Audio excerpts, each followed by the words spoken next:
la degradación moral y cultural profunda, con la crisis de identidad, migración, desindustrialización, el quiebre económico que sufre Estados Unidos con una deuda gigantesca, una inflación latente, la pérdida de hegemonía del dólar que empieza a caminar, las rebeliones que puede haber en Europa, tanto sea por gobiernos de lo que se considera como populistas, la aparición del Islam político, los sectores campesinos, productores agrarios que van quedando afuera cada vez más del negocio, el avance de los BRICS a pesar de sus idas y marchas, como por ejemplo que ahora Xi Jinping y Putin parece que no van a ir a Brasil, y la desconexión global de la hegemonía atlántica con el resto. Bueno, todo esto hace que se piense que es posible ese tipo de victorias.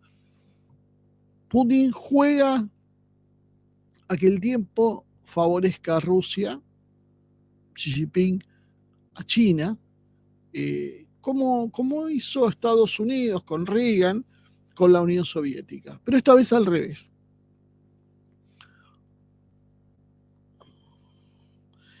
Dentro de todos estos espacios, estas posibilidades, es casi imposible conseguir la paz, aún en el mejor escenario,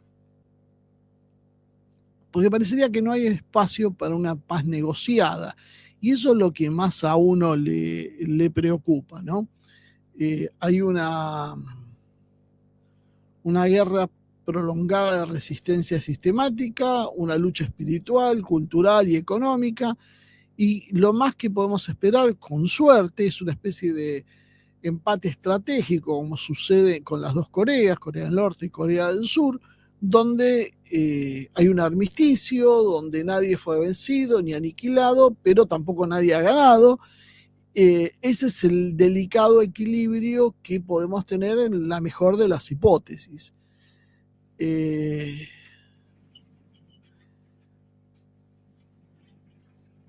¿Cuál es el problema entonces para el globalismo? El globalismo tiene el problema igual pero inverso. El globalismo juega a no desgastarse y a desatar el enfrentamiento mientras tenga tiempo de hacerlo. Porque si no lo consigue ahora, en los próximos meses o años, pero años lustro, no mucho más que eso, básicamente el desgaste va a ser irreversible y va a ser derrotado de esa manera.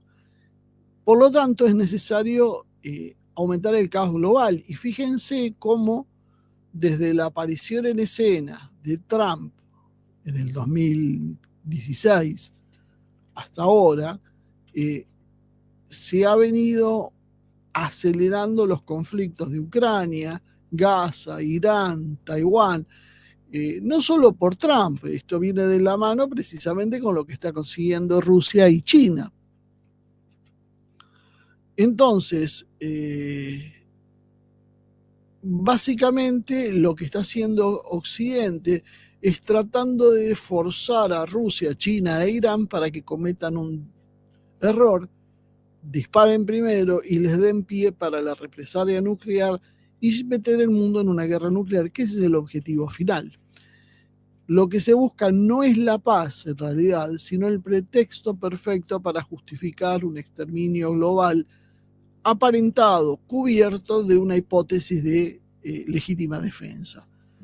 Eso lo sabe Putin, eso lo sabe Xi Jinping, eso lo sabe también Khamenei, y por eso no responden.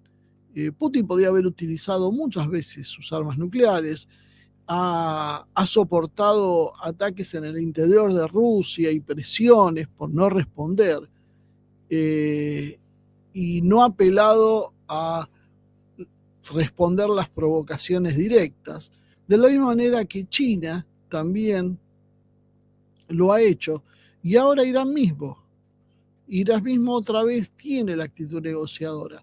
porque ven a Occidente como un modelo que agoniza y que hay que dejarlo caer. Esa es la base de todo este problema. Y yo veo que me preocupa, la verdad, mucha gente que está favorable a decir, bueno, pero esto no tiene solución y hay que hacer una guerra si es necesario. O sea, no, Occidente no se va a rendir, nos va a exterminar a todos, y se quiere una guerra nuclear, bueno, que se vaya una guerra nuclear. Yo el otro día le hablé de un informe de la Universidad de Rutgers en los Estados Unidos, que ha hecho un estudio medioambiental de lo que significaría un ataque nuclear entre las grandes potencias, y lo ha hecho desde un punto interesante, porque me parece que es el informe más detallado de los que son conocidos oficialmente, ¿no? No digo que debe haber estudios mucho más detallados y precisos, pero no los conocemos nosotros.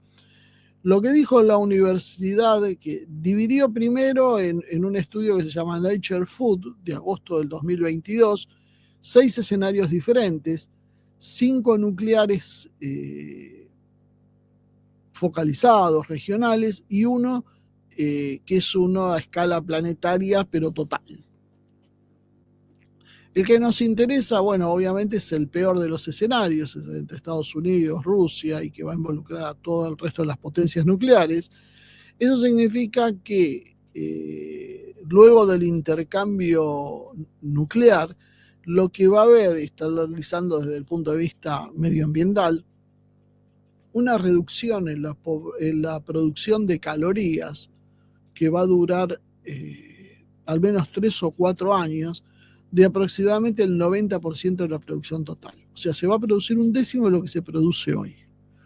Más del 75% de la población mundial va a sufrir una hambruna en los próximos 2 años luego del intercambio nuclear. O sea, los primeros 2 años va a haber una hambruna generalizada. Se espera que en el intercambio nuclear mueran entre 300 y 700 millones de personas en forma directa, y por ese invierno nuclear que va a hacer que mermen los alimentos a disposición, la cantidad de muertes que estimó esta universidad en ese estudio detallado es de más de 5.000 millones de personas. 5.000 millones de personas van a morir de hambre. En una guerra regional, por ejemplo, entre Pakistán e Irán, para tener una idea del cambio, un intercambio nuclear podía llegar al 7% de las calorías. Significativamente menos que el resto, pero fíjense la magnitud de lo que esto significaría, cuánta gente podía llegar a morir. En lo que tiene que ver con el cambio climático, veríamos incendios, un enfriamiento notable y radiación ultravioleta. Los fuegos posteriores a las explosiones nucleares levantarían hollín a la estratosfera, iniciando lo que se conoce como el invierno nuclear. Estos científicos elaboraron un modelo, el Climate Earth System Model, que estiman un enfriamiento de varias decenas de grados. O sea, pasaríamos todos a vivir en una temperatura muy invernal, con una reducción de las lluvias de entre el 15 y el 30%.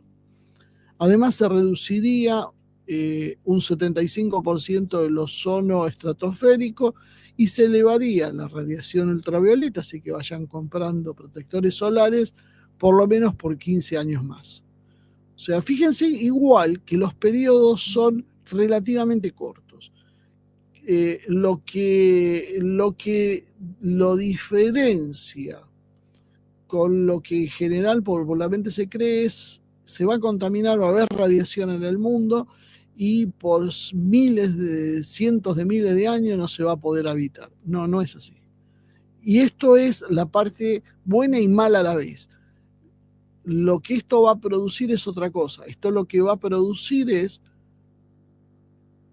2 años de una hambruna generalizada y de ahí un recobramiento, y en 20 años más o menos el planeta volvería a los niveles habituales de producción, no de producción porque no habría gente para hacerlo, pero quiero decir las condiciones climáticas habituales. Y, por ejemplo, la radiación ultravioleta son 15 años, el enfriamiento sería de algunos años y después paulatinamente la temperatura volvería a equilibrarse. El modelo AU Advance de julio del 2022 incluyó que una pequeña guerra haría una expansión del hielo marítimo de más de 10 millones de kilómetros cuadrados, disrupciones en las corrientes oceánicas, una caída del 20% de la biomasa pesquera durante la primera década.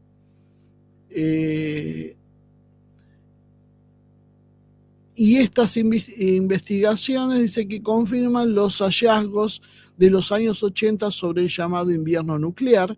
En algunos casos se estiman que los efectos pueden llegar a ser más graves que algunas predicciones.